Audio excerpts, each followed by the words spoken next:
எல்லா டாக்டருமே வந்து பார்த்தீங்கன்னா, அது குணப்படுத்துறதுக்கு என்னென்ன விஷயங்கள் செய்யணுங்கிறத சொல்லுவாங்க. ஆனா வந்து இங்க மட்டும் தான் வந்து பார்த்தீங்கன்னா, மகாநதியில ஏதோ வேணும்னே வந்து பிளான் பண்ணி பண்ற மாரி விஜய வந்து கன்ஃப்யூஸ் பண்ணி இந்த டாக்டர் என்ன சொல்றாரு அப்டின்னா, நீங்க ஹாஸ்பிட்டல்ல விட்டீங்கன்னா அந்த பொண்ணு சீக்கிரம் சரியாக மாட்டாங்க. உங்க மனைவிய வந்து நீங்க சீக்கிரமா கன்வின்ஸ் பண்ணணும், சரி பண்ணணும். இவங்கள அப்டின்னா வந்து இவங்கள குணப்படுத்தி அனுப்பி விடணும் அப்டின்னு என்னென்னவோ வந்து பேசி கடைசில என்ன பண்றாரு, விஜய குழப்பி விட்டுறாரு.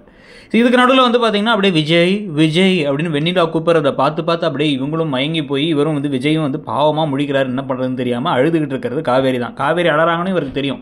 இவர் நேரடியாக காவேரிட்ட இதெல்லாம் ஓப்பனா பேசிட்டாலே பல பிரச்சனைகள் முடிஞ்சிடும். இல்லை காவேரி இவங்கள்ட்ட பேசினாலும் பிரச்சனை முடிஞ்சிடும். ஆனால் இதை ராகினி தான் அழகாக யூஸ் பண்ணிக்க போறாங்க.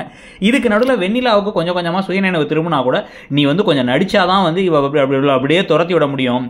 அவள் கல்யாணமே பண்ணிட்டாங்க, நீ வந்து இருந்த கேப்ல, நீ வந்து காணாம போன கேப்ல அப்படின்னு சொல்லிட்டு ஒரு பிளான் பண்ணி ராகினியும் வெண்ணிலாவும் கை கோத்து முழுசா வில்லிகளாகி அப்படியே வந்து கொஞ்சம் கொஞ்சமாக குற்ற உணர்ச்சியாகி காவேரியை துரத்தி விட, காவேரியும் வந்து வெண்ணிலா பாவம் நினைச்ச இடத்த காலி பண்ணிட்டு போக, அப்புறம் தான் வந்து பார்த்தீங்கன்னா எல்லா உண்மைகளும் தெரிய வரன்னு கதை போகிறதுக்கான வாய்ப்புகள் எக்கச்சக்கமாக இருக்குது.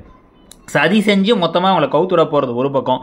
இது தெரியாமல் வந்து பார்த்தீங்கன்னா டாக்டர் சொன்னதை அப்படியே கேட்டு நம்பிட்டு இருக்க விஜய் ஒரு பக்கம் பல விஷயங்கள் நடக்க போகுது. இதுக்கு நடுவில் வந்து பார்த்தீங்க அப்படின்னா விஜய் இதெல்லாம் தெரியாமல் பாவமாக வந்து காலில் இருந்து ஜாகிங் போயிட்டு வந்துட்டு மற்ற விஷயங்கள்லாம் செஞ்சுட்டு இருக்காரே தவிர, ஆனால் பேச வேண்டிய விஷயத்தை டேரெக்டாக பேச மாட்டாரு, காவேரியும் பேச மாட்டாங்க. இதில் நீங்கள் வந்து பார்த்தீங்க அப்படின்னா வந்து நம்ம ஃப்ளிப்கார்ட்டில் இப்போ 70% ஆஃபர்ஸில் நிறைய ஷூஸ் எல்லாம் வித்துட்டு இருக்காங்க.